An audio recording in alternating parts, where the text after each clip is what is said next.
ఇన్నాళ్ళకి మమతా బేగం నిజం ఒప్పుకుంది. ఆవిడ దిగొచ్చింది. చివరికి ఆవిడ యొక్క బండారం బయటపడింది.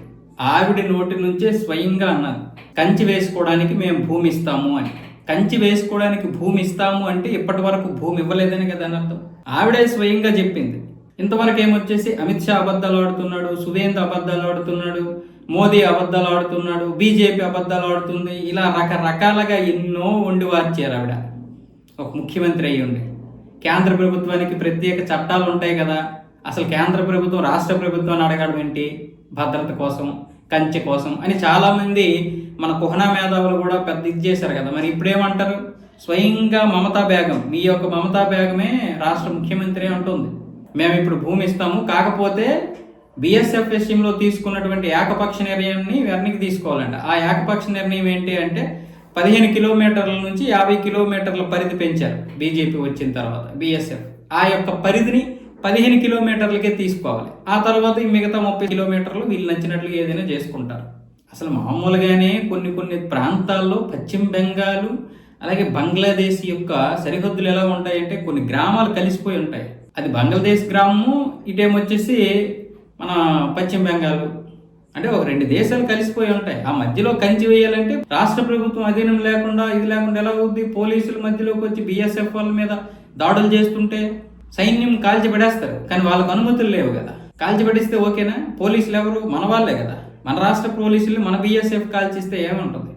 ఇప్పుడేమొచ్చేసి మేము భూమి ఇస్తాము అంటుంది. మరి ఇన్ని రోజులు మాట్లాడింది అబద్ధమేనా? మరి ఈ కుహనా మేధావులు ఇప్పుడెందుకు మాట్లాడరు? పైగా మళ్ళీ ఇప్పుడు ఏమంటుంది ఆవిడ, రోహింగ్యాలు వచ్చారని రుజువేంటి, రోహింగ్యాలు చొరబడ్డారన్నారు కదా, దానికి సాక్ష్యాలు ఏంటి? రోహింగ్యాలకి సాక్ష్యాలు నువ్వు బీజేపీని ఎందుకు అడగాలి? ఈ దేశం మీద ప్రేమ ఉన్న ప్రతి ఒక్కడికి, పశ్చిమ బెంగాల్లో ఉన్న ప్రతి ఒక్కడికి తెలుసు ఆ విషయం. ఈ రాష్ట్రంలో ఉన్నది సగం మంది వాళ్ళు కదా, ఇంకా దానికి ప్రూఫ్ ఏంటి నాకు అర్థం కాదు. నువ్వేమైనా పాతాళంలో దాసే వాళ్ళని? వాళ్ళు భూమి మీదగా తిరుగుతున్నారు, రోడ్ల మీదగా తిరుగుతున్నారు, రోడ్ల మీద కదా ఉంటున్నారు. నీ రాష్ట్రంలోనే కదా దౌర్జన్యాలు చేస్తున్నారు. నీ రాష్ట్రం మొత్తం సగానికి సగం అందరూ వాళ్ళే కదా, కలకత్తా నిండా వాళ్ళే. మొత్తం ఈ చివరి నుంచి అక్కడ డార్జిలింగ్ వరకు, అస్సాం వరకు మొత్తం వాళ్ళే. ఇంకా దానికి రుజువేంటి? తొక్కలోది. ఈ కంచి విషయంలోనే ఇన్ని అబద్ధాలు ఆడింది దానివి, ఇంక రోహింగ్యాల విషయంలో కూడా నువ్వు అబద్ధాలు ఆడుతున్నావు. నిన్ను అసలు ఏం మాట్లాడాలి?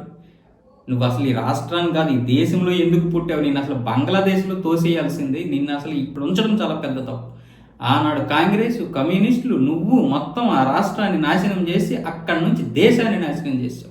నిజంగా మీరు కరెక్ట్గా పనిచేస్తే ఈరోజు బీజేపీ ఎందుకు గెలుస్తుంది? ప్రతి చోట బీజేపీకి అవకాశమే లేదు గెలవడానికి, ఆస్కారమే లేదు. ఈరోజు బీజేపీ రోహింగ్యాలను తరిమేస్తాం, ఒకవోటిని నాశనం చేస్తాం, ప్రత్యేక చట్ట సవరణలు చేస్తాం, ఈ రాష్ట్రాలన్నీ కాపాడుతామని ఎందుకు అంటున్నాయి? అక్కడ నిజంగా దౌర్జన్యాలు జరుగుతున్నాయి కాబట్టి. నిజంగా అక్కడ రోహింగ్యాలే లేకపోతే బీజేపీ ఈరోజు చించుకున్నందుకు ఒక ఓటు కూడా పడదు. గతసారి 75 స్థానాలు వచ్చాయి కూటమికి, బీజేపీ కూటమి. ఎలా వచ్చాయి? ఒక బీజేపీకి 65 వచ్చాయి. అంటే అక్కడ ఏం లేకుండా రావు కదా. ఈరోజు దేశంలో బీజేపీ గెలుస్తుంది ప్రతి దానికంటే. దేనికి? ఇన్ని రోజులు మీరు చేసినట్టుంది. మీరు కావచ్చు, కాంగ్రెస్ కావచ్చు, మీరందరూ కాంగ్రెస్ నుంచి పుట్టినోళ్ళే కదా. వైఎస్ రాజశేఖర రెడ్డి అయితే, మీరేనైతే, జగన్మోహన్ రెడ్డి అయితే, స్టాలిన్ అయితేనేమి, మీరందరూ ఈరోజు బీజేపీ ఎంత ఘన విజయం సాధిస్తుందంటే మీ యొక్క లోపాలు, మీ చెత్త పరిపాలన. మళ్ళీ ఏమో బీజేపీని అది చేస్తాం ఇది చేస్తాం అంటారు. మీరు ఎందుకు బీజేపీని చేయలేదు? మీరు సరిగ్గా పరిపాలిస్తే ఎవడు అసలు బీజేపీకి ఓట్లేస్తాడు? చెత్త పరిపాలన, రాష్ట్ర పరిపాలన అయినా దేశ పరిపాలన అయినా కాంగ్రెస్లోను మీలోను మొత్తం విద్రోహం. మీరు దేశ ద్రోహులు. విదేశీ దోపిడీదారులు వచ్చారు కదా, ఫ్రెంచ్ వారు అయితేనేమి, డచ్ వారు అయితేనేమి, బ్రిటిష్ వారు అయితేనేమి, ఇక ముస్లిం పాలకులు అయితేనేమి, వీళ్ళందరికంటే వాళ్ళు డైరెక్ట్గా దోచుకుంటే మీరు ఇండైరెక్ట్గా దేశాన్ని నాశనం చేసేసారు.